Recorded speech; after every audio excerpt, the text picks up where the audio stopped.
ಎಲ್ಲರಿಗೂ ನನ್ನ ನಮಸ್ಕಾರ. ನಿಮಗಿವತ್ತು ನಾನು ಹನುಮಂತನ ಹುಟ್ಟಿನ ಬಗ್ಗೆ ಹೇಳೋಣ ಅಂತ ಬಂದಿದ್ದೀನಿ. ದೇವಲೋಕದಲ್ಲಿ ಅತ್ಯಂತ ಚೆಲುವೆಯಾದ ಒಬ್ಬಳು ಅಪ್ಸರೆ ಇದ್ಲು. ಅವಳ ಹೆಸರು ಪುಂಜಿಕಸ್ಥಲ ಅಂತ.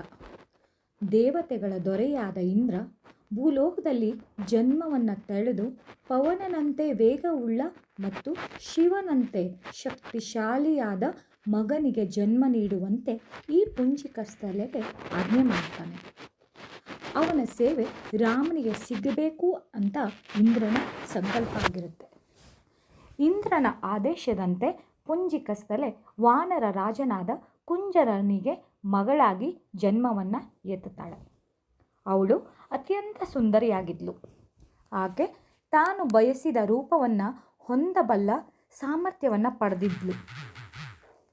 ಬುದ್ಧಿವಂತನಾದ ವಾನರ ಸೇನೆಯ ಅಧೀಶ ಕುಂಜರ ತನ್ನ ಮಗಳಿಗೆ ಅಂಜನಾ ಎಂದು ಹೆಸರಿಡ್ತಾನೆ. ಅಂಜನೆ ವಯಸ್ಸಿಗೆ ಬಂದಾಗ ಕುಂಜರ ಅವಳನ್ನು ವಾನರ ಸೇನಾ ನಾಯಕನಾದ ಕೇಸರಿ ಎಂಬುವವನಿಗೆ ಮದುವೆ ಮಾಡಿಕೊಡ್ತಾನೆ. ಹೊಸ ಮದುಮಕ್ಕಳು ಆನಂದದಲ್ಲಿರ್ತಾರೆ.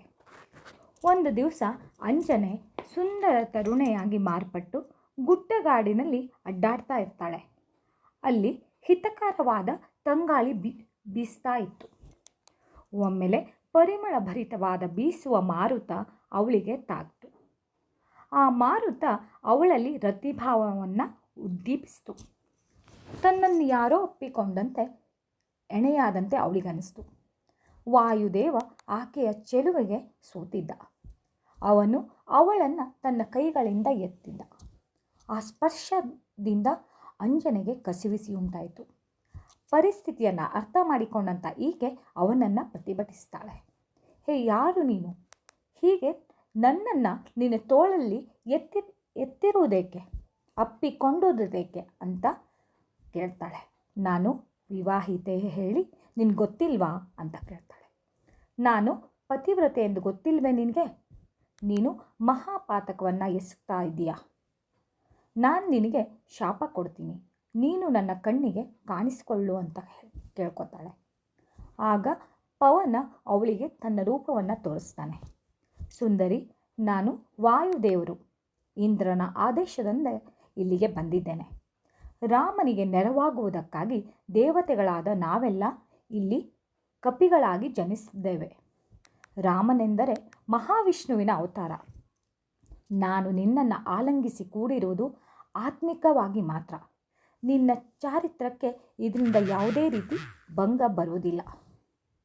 ನಮ್ಮ ಆತ್ಮಿಕವಾದ ಸಮಾಗಮದಿಂದ ನಿನಗೆ ಜನಿಸುವ ಮಗನು ಅತ್ಯಂತ ಶೂರನು, ಶಕ್ತಿಶಾಲಿಯು, ಧೀಮಂತನು, ತಾಳ್ಮೆಯುಳ್ಳವನು, ಬಯಸಿದ ವೇಗದಲ್ಲಿ ಹಾರಬಲ್ಲವನು, ಕೈಗಳಿಂದಲೇ ಬೆಟ್ಟಗಳನ್ನು ಒಯ್ಯಬಲ್ಲವನು ಆಗಿರ್ತಾನೆ. ಅವನು ಶ್ರೀರಾಮನ ಅತ್ಯುನ್ನತ ಭಕ್ತನಾಗ್ತಾನೆ. ಅಗತ್ಯವೆನಿಸಿದಾಗ ಪ್ರಭುವಿಗೆ ಅತ್ಯಂತ ದೊಡ್ಡ ಸಹಾಯವನ್ನು ಮಾಡುವವನಾಗಿರ್ತಾನೆ ಅಂತ ಪವನ ಹೇಳ್ತಾನೆ. ವಾಯುದೇವರ ಮಾತಿನಿಂದ ಅಂಜನೆ ಸಮಾಧಾನ ಹೊಂದುತ್ತಾಳೆ. ಪವನ ದೇವರಿಗೆ ಅವಳು ಪ್ರಣಾಮವನ್ನು ಸಲ್ಲಿಸ್ತಾಳೆ. ಅವನ ನಿರ್ಗಮನದ ಬಳಿಕ ಅಂಜನೆ ಮನೆಗೆ ಮರಳಿ ಬರ್ತಾಳೆ. ಕಾಲಾಂತರದಲ್ಲಿ ಅವಳು ಆರೋಗ್ಯಪೂರ್ಣ ಗಂಡು ಮಗುವಿಗೆ ಜನ್ಮ ನೀಡ್ತಾಳೆ. ತಮ್ಮ ರಾಜನ ಪುತ್ರೋತ್ಸವದಲ್ಲಿ ಸಂಭ್ರಮಿಸಿದ ಕೇಸರಿಯ ವಾನರ ಪಡೆ ಬಹುವಾದ ಕವಾಯತು, ತಾಲೀಮು ಮೊದಲಾದ ಸಾಹಸ ಸಂಭ್ರಮಗಳಲ್ಲಿ ಪಾಲುಗೊಳ್ತಾರೆ. ದಿನ ಕಳೆದಂತೆ ಮಗು ಬೆಳೆಯತೊಡಗುತ್ತೆ. ಹೀಗೆ ಹನುಮನ ಹುಟ್ಟು ಆಗುತ್ತೆ. ಎಲ್ಲರಿಗೂ ಧನ್ಯವಾದಗಳು.